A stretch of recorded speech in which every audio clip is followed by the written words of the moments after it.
আসসালামু আলাইকুম ওয়া রাহমাতুল্লাহি ওয়া বারাকাতুহু। আলহামদুলিল্লাহ ওয়াসসালাতু ওয়াসসালামু আলা রাসূলিল্লাহ, আম্মা বা'দ। সম্মানিত মুসলিম জাতি, আল্লাহ রাব্বুল আলামিন আমাদেরকে দয়া করে মায়া করে আমাদেরকে শ্রেষ্ঠ নবীর উম্মত হিসেবে পৃথিবীতে প্রেরণ করেছে।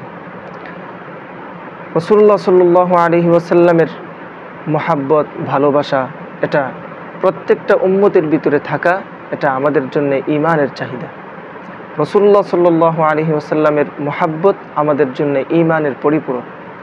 কারণ রাসূলুল্লাহ সাল্লাল্লাহু আলাইহি ওয়াসাল্লাম একখানা হাদিসে পাকের মধ্যে বলেন যে তুমি যতক্ষণ পর্যন্ত তোমার পিতামাতা, তোমার আত্মীয় স্বজন, এমনকি তোমার জানের চাইতেও আমি নবী সাল্লাল্লাহু আলাইহি ওয়াসাল্লামকে বেশি মহাব্বত না করবে, ভালো না বাসবে, ততক্ষণ পর্যন্ত তুমি পরিপূর্ণ ঈমানদার হতে পারবে না। লা ইউমিনু আহাদুকুম হাত্তা আকুনা আহাব্বা ইলাইহি মিন ওয়ালিদিহি ওয়া ওয়ালাদিহি ওয়ান নাসি আজমাইন। সাধারণত পৃথিবীতে একজন মানুষকে আরেকজন ভালোবাসতে গেলে সাধারণত মানুষ চারটি কারণে একজন আরেকজনকে ভালোবাসে, মহাব্বত করে, পছন্দ করে।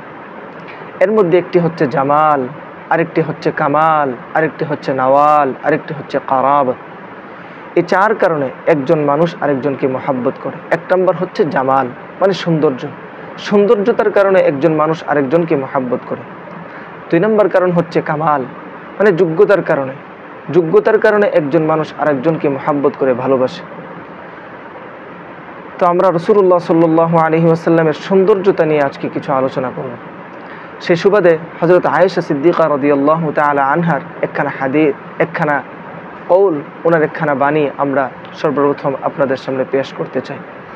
আম্মা জান আয়েশা সিদ্দিকা রাদিয়াল্লাহু তাআলা আনহা বলেন যে লানা শামসুন ওয়ালিল আফাকি শামসুন ওয়া শামসি আফজালু শামসুস সামাই। হযরত আয়েশা সিদ্দিকা রাদিয়াল্লাহু তাআলা আনহা বলেন যে হে মানুষ, তোমরা পৃথিবীবাসীর জন্য একখানা সূর্য রয়েছে এবং আমি আয়েশা সিদ্দিকারও একখানা সূর্য রয়েছে। আর তোমাদের সূর্যটা পৃথিবীতে সকালবেলায় পৃথিবীর পূর্ব দিগন্তে উদিত হয়, আর আমি আয়েশা সিদ্দিকার যে সূর্য আছে সেটা এশার নামাজের পরে আমার ঘরে উদিত হয়। এরপরের পঙ্ক্তিতে হযরত আয়েশা সিদ্দিকা রাদিয়াল্লাহু তাআলা আনহা বলেন যে পৃথিবীর মানুষের যে সূর্য আছে, ওই সূর্যের চাইতে আমি আয়েশার ঘরের যে সূর্য উদিত হয়, ওই সূর্যের আলো পৃথিবীর মানুষের সূর্যের আলোর চাইতে আরো অধিক গুণে আলোকিত। রাসূলুল্লাহ সাল্লাল্লাহু আলাইহি ওয়াসাল্লামের শান মান বয়ান করতে গিয়ে আম্মা জান আয়েশা সিদ্দিকা রাদিয়াল্লাহু তাআলা আনহা একদিন হযরত ইউসুফ আলা নবিয়িনা ওয়া আলাইহিস সালাতু ওয়াস সালামের কথা টেনে বলছিলেন যে আরে মিশরের মহিলারা তো হযরত ইউসুফ আলা নবিয়িনা ওয়া আলাইহিস সালাতু ওয়াস সালামের সৌন্দর্য দেখে তারা হাত কেটে ফেলেছিল। তারা যদি শুধুমাত্র আমি নবীর ললাট মুবারক দেখতো, সারা শরীর দেখার প্রয়োজন নাই, শুধুমাত্র ললাট মুবারক দেখতো, তারা শুধুমাত্র হাত নয় বরং নবীর সৌন্দর্যে তারা বিমোহিত হয়ে, বেকুল হয়ে তারা নিজেদের কলিজায় পর্যন্ত ছুরি চালিয়ে দিত, কিন্তু তাদের খবর থাকতো না। এমন একজন নবী, এমন সৌন্দর্য নবী আল্লাহ রাব্বুল আলামিন আমাদেরকে দান করেছেন। পৃথিবীতে এমন কোনো কবি নাই, এমন কোনো তুলি নাই যে কবি তার এই তুলি দিয়ে এমন সুন্দর চিত্র আঁকতে পারে। শামায়েলে তিরমিজি যখন আমরা পড়ি, তখন শামায়েলে তিরমিজি পড়লে বোঝা যায় যে রাসূলুল্লাহ সাল্লাল্লাহু আলাইহি ওয়াসাল্লামের নাক মুবারক কেমন ছিল, হাত মুবারক কেমন ছিল, প্রত্যেকটা অঙ্গ প্রত্যঙ্গ কেমন ছিল। যখন আমরা শামায়েলে তিরমিজি পড়ি তখন আমাদের কাছে মনে হয় যেন আল্লাহ রাব্বুল আলামিন তার নবী পাক সাল্লাল্লাহু আলাইহি ওয়াসাল্লামকে নিজ কুদরতি হাতে নিজে টিপে টিপে যেন প্রত্যেকটা অঙ্গ প্রত্যঙ্গকে নিজের মতো করে সৃষ্টি করেছেন। সুবহানাল্লাহি ওয়া বিহামদিহি। এক্ষেত্রে শামায়েলে তিরমিজির একখানা হাদিস আমি আপনাদের সামনে পেশ করতে চাই। কানা আলী রাদিয়াল্লাহু তাআলা আনহু ইদা ওয়াসাফা রাসূলুল্লাহ সাল্লাল্লাহু আলাইহি ওয়াসাল্লাম, হযরত আলী রাদিয়াল্লাহু তাআলা আনহু তিনি যখন নবী আলাইহিস সালাতু ওয়াস সালামের গুণাগুণ বর্ণনা করতেন, অবয়ব বর্ণনা করতেন, তখন তিনি এভাবে বলতেন যে লাম ইয়াকুন রাসূলুল্লাহ সাল্লাল্লাহু আলাইহি ওয়াসাল্লাম বিতাওয়িলিল মুম্মাগিতি, যে রাসূলুল্লাহ সাল্লাল্লাহু আলাইহি ওয়াসাল্লাম একেবারে সোজা লম্বাও ছিলেন না, বেশি লম্বাও ছিলেন না। সাধারণত মানুষ যদি বেশি লম্বা হয় তখন সেটা তার সৌন্দর্যের জন্য কিছুটা ভাটা পড়ে যায়, কিন্তু রাসূলুল্লাহ সাল্লাল্লাহু আলাইহি ওয়াসাল্লাম মাত্রাতিরিক্ত লম্বাও ছিলেন না। ওয়ালা বিল কাসীরিল মুতারাদ্দিদ। এবং হযরত আয়েশা সিদ্দিকা, হযরত আলী রাদিয়াল্লাহু তাআলা আনহু বলেন নবী আলাইহিস সালাতু ওয়াস সালাম একেবারে বেটেও ছিলেন না, যে দেখতে মনে হয় হাত পায়ের মধ্যে প্রবেশ করে রয়েছে আর পা হাতের মধ্যে ঢুকে রয়েছে। সাধারণত মানুষ যখন বেশি খাটো হয় তখন দেখতেও একটা খারাপ দেখা যায়, কিন্তু রাসূলুল্লাহ সাল্লাল্লাহু আলাইহি ওয়াসাল্লাম এমন ছিলেন না। কেমন ছিলেন?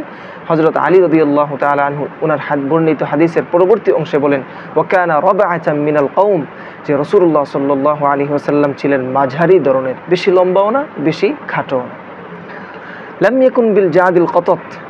এরপরে নবী আলাইহিস সালাতু ওয়াস সালামের চুল মুবারক কেমন ছিল সেটা নিয়ে হযরত আলী রাদিয়াল্লাহু তাআলা আনহু বর্ণনা করেছেন যে রাসূলুল্লাহ সাল্লাল্লাহু আলাইহি ওয়াসাল্লামের চুল মুবারক একেবারে বেশি অংশে কুকড়ানো ছিল না।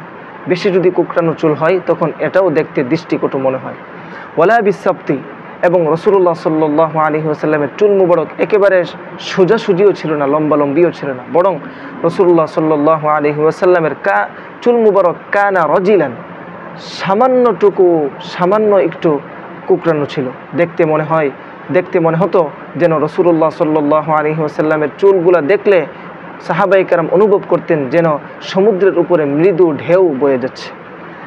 আল্লাহ পাক রব্বুল আলামিন নবী আলাইহিস সালাতু ওয়াস সালামকে সব কিছু সেরা জিনিসগুলা দিয়ে আল্লাহ নবীকে সৃষ্টি করেছে। এরপরে হযরত আয়েশা সিদ্দিকা হযরত আলী রাদিয়াল্লাহু তাআলা আনহু ওনার বর্ণিত হাদিসে বলেন যে ওয়ালাম ইয়াকুন বিল মুতাহহাম ওয়ালা বিল মুকালসাম, যে রাসূলুল্লাহ সাল্লাল্লাহু আলাইহি ওয়াসাল্লাম একেবারে ফুলাও ছিলেন না, যে সারা শরীরে বেশি গোশত এমনও ছিলেন না, বরং ওয়ালা বিল মুকালসাম, যে রাসূলুল্লাহ সাল্লাল্লাহু আলাইহি ওয়াসাল্লাম আবার বেশি হ্যাংলাও ছিলেন না, বেশি মোটাও ছিলেন না, যে দেখতে দৃষ্টিকটু মনে হয়। অনেক মানুষের যদি গাল বেশি গণ্ডদেশ বেশি উঁচা হয়, বেশি ফোলা হয়, তখন সেটা দেখতে খুব দৃষ্টিকটু মনে হয়। কিন্তু আল্লাহ রাব্বুল আলামিন নবী আলাইহিস সালাতু ওয়াস সালামকে এমন সৌন্দর্যতা দান করেছেন যে পৃথিবীর সব মানুষের সবগুলার চাইতে শ্রেষ্ঠ দামি জিনিস, দামিটা দিয়েই নবী আলাইহিস সালাতু ওয়াস সালামকে আল্লাহ রাব্বুল আলামিন সৃষ্টি করেছেন। আজকে আমরা এই পর্যন্তই আলোচনা করলাম। সামনে যদি আল্লাহ রাব্বুল আলামিন তৌফিক দান করেন, আমরা নবী আলাইহিস সালাতু ওয়াস সালামের পবিত্র অবয়ব মুবারক নিয়ে আরও সামনে আলোচনা করব। আল্লাহ রাব্বুল আলামিন আমাদেরকে নবী আলাইহিস সালাতু ওয়াস সালামের পরিপূর্ণ মহব্বত আর ভালোবাসা আমাদের মধ্যে দান করুক। আমিন। আসসালামু আলাইকুম ওয়া রাহমাতুল্লাহি ওয়া বারাকাতুহু।